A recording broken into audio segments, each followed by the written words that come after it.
Hello everyone.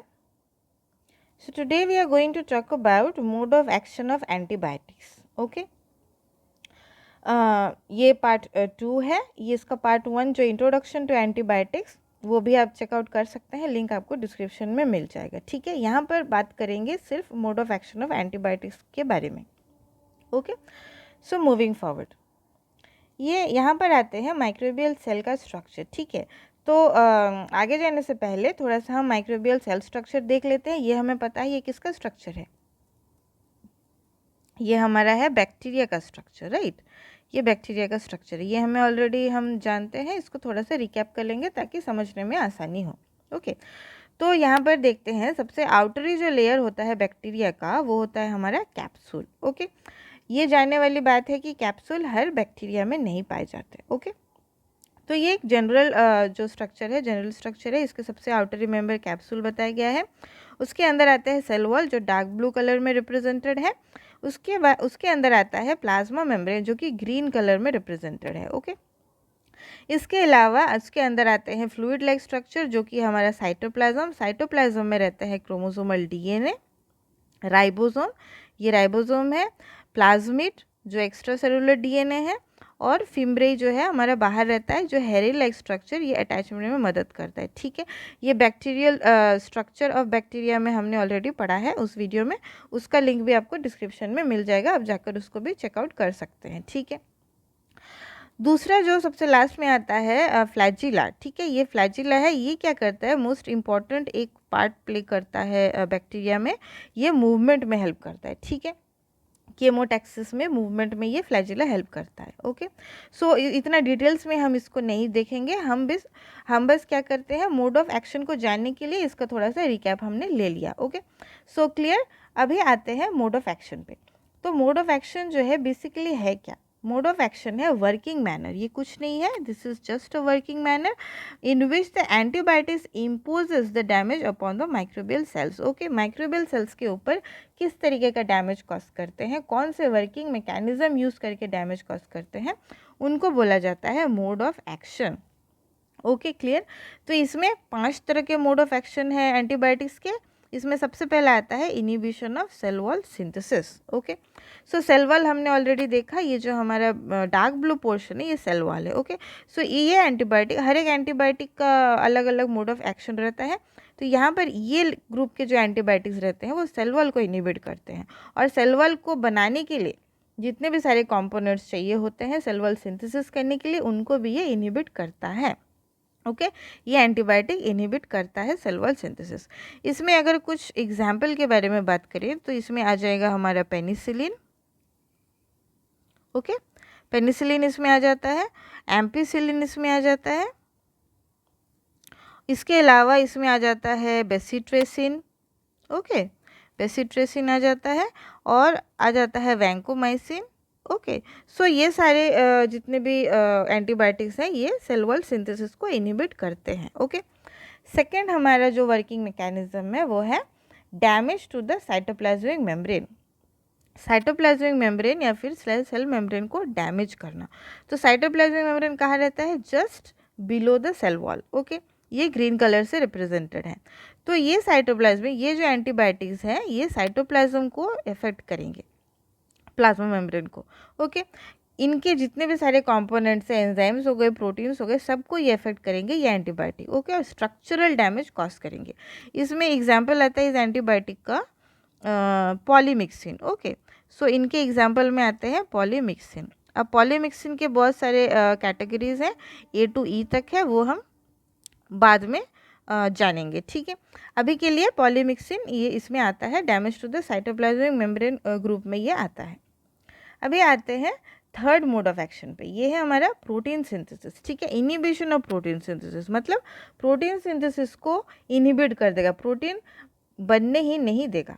ये antibiotics जो है ये प्रोटीन सिंथेसिस को बनने नहीं देते हैं. कैसे नहीं बनने देंगे, प्रोटीन सिंथेसिस को कौन करता है, प्रोटीन कौन बनाता है, राइबोसोम बनाते हैं. राइट. तो ribosome will stop synthesising proteins. ये राइबोसोम को इस तरीके से अफेक्ट करेंगे कि वो प्रोटीन ही बनाना छोड़ दे, मतलब प्रोटीन ही कम बनाए या फिर प्रोटीन सिंथेसिस ही वो रोक दे अपना. ओके. तो इस तरीके का एंटीबायोटिक्स जो है अपना एक्शन देते हैं, मोड ऑफ एक्शन करते हैं। इसमें अगर एग्जाम्पल की बात करें तो इसमें आ जाएगा स्ट्रेप्टोमाइसिन। ओके, स्ट्रेप्टोमाइसिन इसमें आ जाता है। दूसरा आ जाएगा इसमें हमारा टेट्रासाइक्लिन। ओके, आप सभी ने सुना होगा टेट्रासाइक्लिन। इसके अलावा इसमें आ जाता है एरिथ्रोमाइसिन, क्लोरामफेनिकॉल, ओके एक्सेट्रा। ये सारे प्रोटीन सिंथेसिस को इनहिबिट करते हैं राइबोसोम में बाइंड करके। ओके, इनके डिटेल मैकेनिज्म ऑफ एक्शन हम बात करेंगे हमारे नेक्स्ट चैप्टर में। ये अभी के लिए आप बस एग्जाम्पल जान लीजिए, स्ट्रेप्टोमाइसिन, टेट्रासाइक्लिन, ये सारे एग्जाम्पल्स आ जाते हैं प्रोटीन सिंथेसिस को इनहिबिट करने के एंटीबायोटिक्स के ग्रुप में। ओके, 4 नंबर पे आता है इनिबिशन ऑफ न्यूक्लिक एसिड। ठीक है, और एक तरीका क्या कौन सा होता है एंटीबायोटिक्स का माइक्रोबियल सेल्स को मारने के लिए, वो होता है न्यूक्लिक एसिड को इनिबिट करना। ठीक है, इनके जो ग्रोथ को इनिबिट कर देता है। जैसे हमने टाइप्स ऑफ एंटीबायोटिक्स में पढ़ा हमारे प्रीवियस वीडियो में कि बैक्टीरियोस्टेटिक होता है एक एंटीबायोटिक, एक टाइप, और दूसरा टाइप होता है बैक्टीरियोसाइडल। ठीक है, तो ये इनिबिट ऑफ न्यूक्लिक एसिड करके ये क्या करेंगे, ये बैक्टीरियोस्टेटिक भी हो सकते हैं, साइडल भी हो सकते हैं। मतलब इसमें वो माइक्रोबियल सेल की ग्रोथ को वो रिड्यूस करे, कम कर रहे हैं। ठीक है, किस तरीके से, इनिबिट करके न्यूक्लिक एसिड को। अब न्यूक्लिक एसिड में कौन आता है, क्रोमोसोमल डीएनए।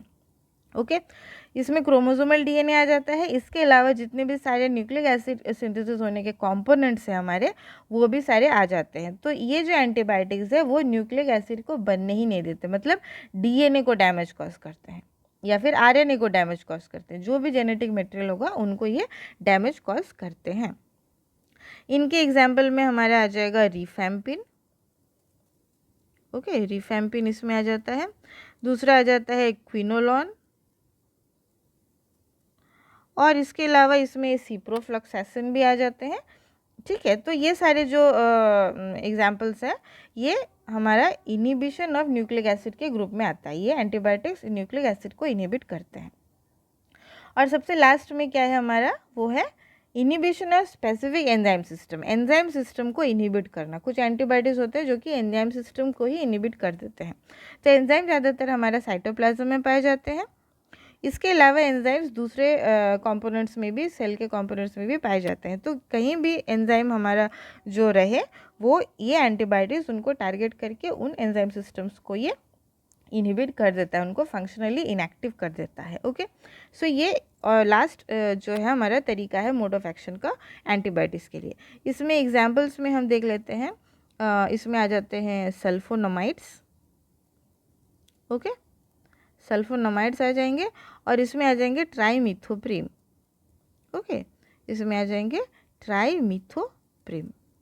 इसके अलावा भी हैं, आपको मिनिमम 2 एंटीबायोटिक्स आपको याद रखने हैं हर एक मोड ऑफ एक्शन के लिए। ओके, सो ये हो गए 5 तरीके हमारा जो एंटीबायोटिक्स जिस वे में माइक्रोबियल सेल का डैमेज करता है। ओके, अभी आते हैं हम MIC और MLC पे।